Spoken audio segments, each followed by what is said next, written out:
बात क्लियर है कि प्रोसेस बीसी में वर्क डन तो पॉजिटिव ही होगा, लेकिन जब तुम बी से सी आ रहे हो तो बी का टेम्परेचर सी से बड़ा है, वहां 3 है यहाँ 2 है। टेम्परेचर घटने का मतलब इंटरनल एनर्जी कम हो रही है, समझे? अब इसमें तो लफड़ा हो जाएगा, इसमें तो ऐसे देख के बता ही नहीं सकते कि हीट रिलीज है कि हीट गिवन है। इसमें ऐसे देख कर तो बता ही नहीं सकते कि हीट गिवन है कि हीट रिलीज है। आप वही करने जा रहे हैं शिवांश। तो यही सवाल आया, तो ये हो गया कि भाई इसमें तो पूरा कैलकुलेट करना पड़ेगा, इसमें ऐसे देख कर नहीं बता सकते। तो ये सेंटेंस लिखिए, प्रोसेस बीसी में हीट ट्रांसफर के लिए पूरा कैलकुलेशन करना पड़ेगा। प्रोसेस बीसी में हीट ट्रांसफर के लिए पूरा कैलकुलेशन करना पड़ेगा। दो तरह से सिखाता हूँ, ऑफलाइन में मैंने एक तरीके से सिखाया था, यहाँ पे दो तरीकों से सीखिए। देखिए, प्रोसेस बीसी में मान लीजिए कि जो हीट दी गई वो Q3 है। इधर देख रहे हो कि नहीं? Q1 और Q2 आप पहले ही निकाल चुके हो, तो जो टोटल हीट तुमने दी है इस साइकिल में वो है Q1 plus Q3 minus Q2, Q1 plus Q3 minus Q2, और टोटल हीट जो दी है वो वर्क डन के बराबर होती है। तो ये पहला तरीका है।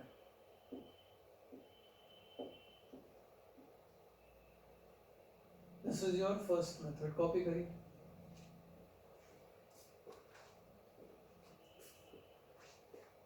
अब दूसरा तरीका देखिए, दूसरे तरीके में तो तुमको डेल्टा यू निकालना पड़ेगा, डेल्टा डब्ल्यू भी निकालना पड़ेगा। मैं निकाल के दिखाता हूँ।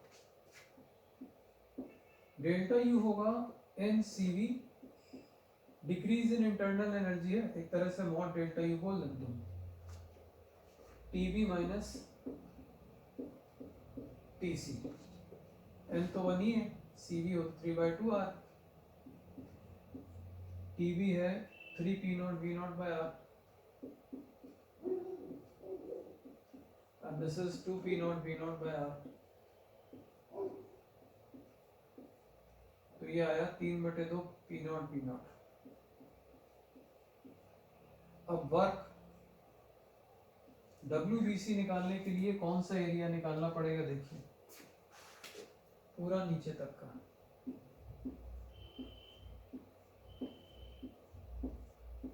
ट्रेपीजियम वाला जो नहीं सिखाया था, वैसे कर लो। इधर देखो, ये ऊंचाई 3 पी नॉट की है, ये सिर्फ पी नॉट की है ना? ये 3 पी नॉट है, ये सिर्फ पी नॉट है, तो 3 P nought plus P nought by 2, sum of parallel sides by 2 into the चौड़ाई, चौड़ाई इज वी नॉट। तो ये आ गया था 2 पी नॉट वी नॉट। तो ये बड़ा आ रहा है, ये छोटा आ रहा है ना? तो Q3 जो है उसको लिखिए 2 पी नॉट वी नॉट, और ये तो नेगेटिव ही था, तो -3/2 पी नॉट वी नॉट।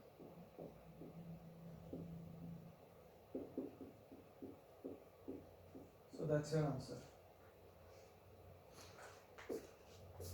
दोनों तरीके लिखिएगा please.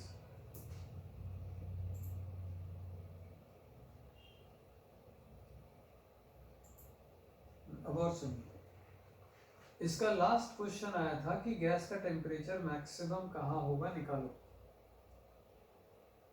That was the year 1998। You can see at it once again, नहीं तो फिर वो तुम्हें दिया, अरिहंत अरिहंत में भी है ये सब। तो ये पहला साल था, इतना पुराना, क्लास से करा के भेजा था क्योंकि ये किताब का क्वेश्चन था। ये एग्जैक्टली लोकेश सही बता रहे हो, प्रखर का भी सही है। तो आपको अभी थ्योरी में मैंने पीछे कराया था, जहाँ पर आइसोथर्म इसके टेंजेंट होता है वहाँ टेम्परेचर मैक्स होता है। तो लाइन की इक्वेशन निकालनी थी, उदितांश सही है, और फिर प्रॉपर पूरी मैकेनिज्म लगाकर टी मैक्स निकालना था। प्लीज जरा लिखिए, मैक्सिमम टेम्परेचर निकालने के लिए, अब लिखो लिखो, मैक्सिमम टेम्परेचर निकालने के लिए आइसोथर्मल कर्व लाइन BC के टेंजेंट होगा। मैक्सिमम टेम्परेचर निकालने के लिए आइसोथर्मल कर्व लाइन BC के टेंजेंट होगा। ये मैंने बताया था ना।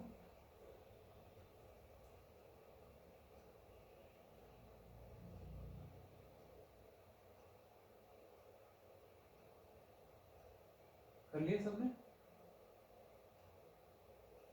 एवरीबॉडी? चलिए आगे बढ़ते हैं।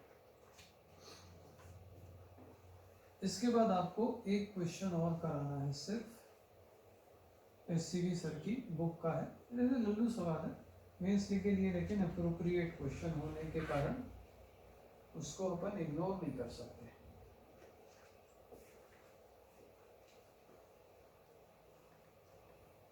देखिएगा प्लीज। और बाकी फिर संडे को होगा, और चूंकि मटेरियल मेरे पास बहुत ज़्यादा है अभी भी, हो सकता है कि भाई संडे की क्लास फिर फुल क्लास ही हो जाए। ये सब रिपीट होते। देखो 94 का सवाल था, 1984 का, लाइफ बन जाती लोगों की एक सवाल से। ये सब कराऊंगा, ये 13 डोक लिखे, ये सब संडे का बयान आ मेरा। ये सवाल था SCV सर का, पहला सवाल। दूसरा तो ऐसे ही, पहला अच्छा और इम्पोर्टेंट क्वेश्चन है, जरा पढ़ लो। ग्राफ दिया गया है टीवी, और 2 पॉइंटों का टेम्परेचर दिए हैं, एक शायद A का है, एक B का है, और एक लाइन लिखी है। मैं भी पहले टीवी ग्राफ बनाकर इसका PV ग्राफ बना देता हूँ।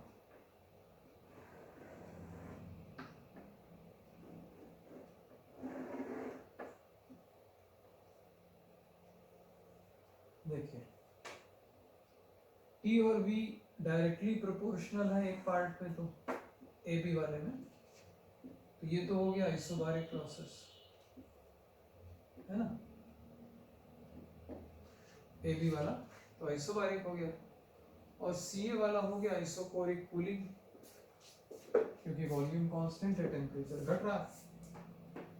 BC वाला तो खाली एक कर्व है, BC वाले का हमको कुछ पता नहीं। तो जब इसकी साइकिल बनाई गई तो 3 में से 2 प्रोसेस तो नाम के साथ बताते, तीसरा जो था मैंने भी ऐसे ही कर्व बना दी, जिससे इनने बना हमने बना दिया। लेकिन एक चौंकाने वाली घटना बन गई, ये साइकिल एंटी क्लॉक बन गई। एंटी क्लॉक बनने का मतलब तो कुछ अलग अलग तरह की चीजें होंगी। चलिए देखते हैं। पहले तो आप सिर्फ कॉपी करिए।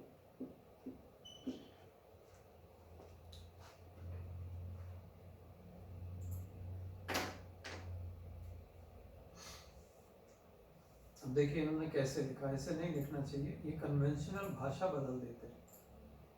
लिखते हैं कि पूरी साइकिल में टोटल 1200 जूल की हीट विड्रॉन है, जिसका सीधा मतलब ये है कि पूरी साइकिल में गैस ने जो अपने पास से हीट बाहर फेंकी है, net heat released by the gas, क्योंकि एंटी क्लॉक साइकिल है ना, तो नेट में तो वो हीट बाहर फेंकेगी, वो 1200 जूल है। और इसका दूसरा मतलब ये है कि इस साइकिल के अंदर का एरिया 1200 जूल है।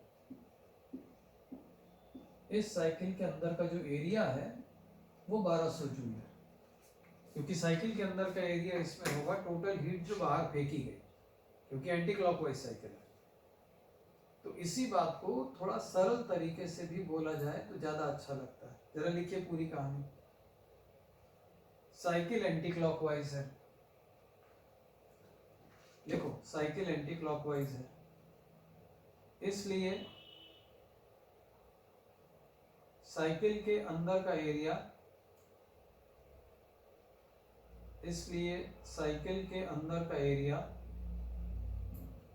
Is net heat released by the gas, इसलिए साइकिल के अंदर का area is net heat released by the gas which is given to be 1200 joules, which is given to be 1200 joules. Okay, now listen to the question again. Question ये है कि process BC में what is the work done by the gas, यानी हमें BC के नीचे का area चाहिए। अब 1200 जूल तो आ गया है, एबी के नीचे का एरिया निकाल के 1200 में ऐड कर दे तो हो जाएगा। सुन रहे हो नहीं? एबी के नीचे का एरिया निकाल के 1200 में ऐड कर दे तो बीसी का वर्क आ जाएगा। एबी है आइसोबारिक। अब ये बात आपको तुरंत याद आनी, एक बार क्वेश्चन हम फिर से शेयर कर दें, तुरंत याद आनी चाहिए कि आइसोबारिक का जो वर्क डन होता है वो तो एनआर डेल्टा टी से भी आता है, और डेल्टा टी तो तुम्हें दिख रहा है, ये 500 ये 300 इसीलिए तो दिया है। और नंबर ऑफ मोल देख लो, पढ़ लो, 2 मोल दिए, तो WAB NR 500 में से 300 कम, NB 2, तो ये आ गया 400। आप पूरा लास्ट तक सुनना। तो WBC इनने देखो लिखा है work done by the gas, जबकि WBC नेगेटिव होना चाहिए क्योंकि वो तो कंप्रेशन है। तो आप बाकायदा माइनस साइन लगाइए और लिखिए it is minus times 400R plus 1200 J।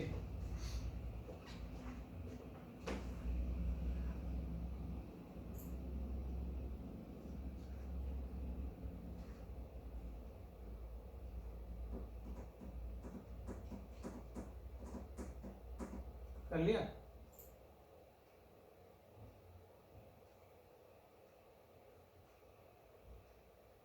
अब तुमको एक असाइनमेंट देना है तुम लोगों को। मेरे पास फोल्डर में एक सरल सा असाइनमेंट है मेरे पास, एकदम ही इजी ब्रीजी। 1 मिनट का टाइम लीजिए, चेकिंग कर लो। ये रहा, इसमें कुछ साइकिल, 1 मिनट, तुम्हें तो दिख भी नहीं रहा होगा, कैसे दिखेगा?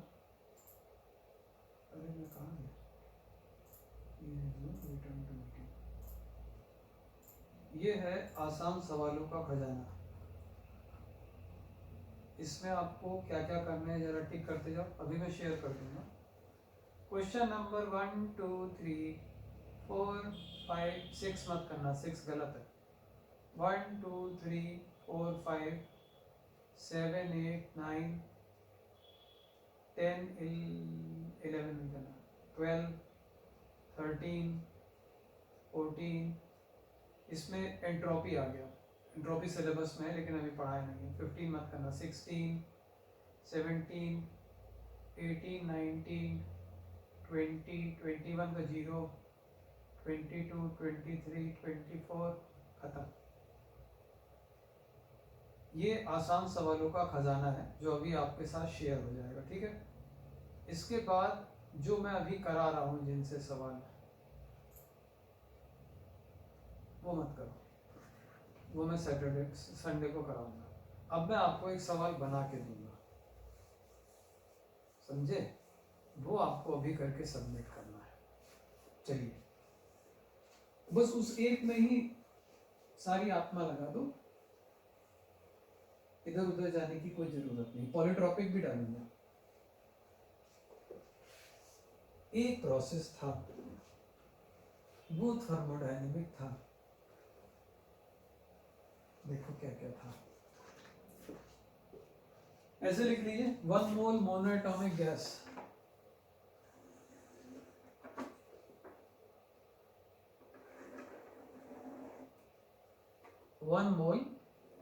Monoatomic gas, monoatomic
I guess yes, कुछ और देना पड़ेगा।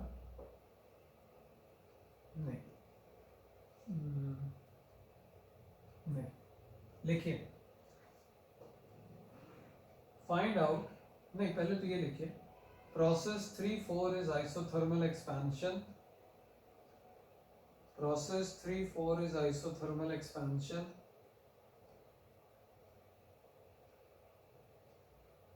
and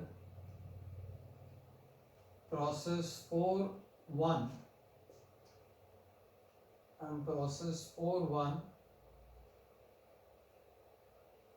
is a polytropic process, and process 4-1 is a polytropic process given by the equation Pv की power k equal to constant, given by the equation P v की power k equal to constant। ठीक है, पहला point लिखिए find out the pressure at the point 4, find out the pressure at the point 4। I just hope कि गलत ना बन गया क्योंकि मैं राइटर में बना रहा हूँ।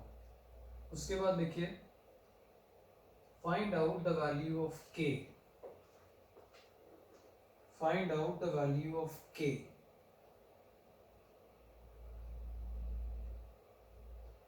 हो जाएगा ना k की वैल्यू। उसके बाद लिखिए find out the temperatures at 1, 2 and 3, find out the temperatures at 1, 2 and 3। अब ये बनाइए प्लीज Q1, Q2,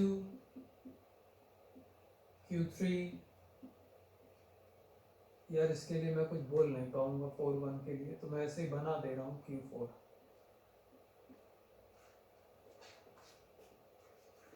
ठीक है, तो ये आपको अभी करके देना, बस इसको आपने निपटा दिया ठीक से तो लेक्चर सार्थक हो गया, फिर आपने पूरी चीज तैयार कर ली। और बाकी जो इजी क्वेश्चंस वाली बुकलेट है just for the sake of entertainment वो मैं अभी पोस्ट किए दे रहा हूँ। ओके, और बाकी तो आपको मालूम ही है संडे को we have an extra class at 7। चलिए अब लेक्चर क्लोज करें, tata good night, take care.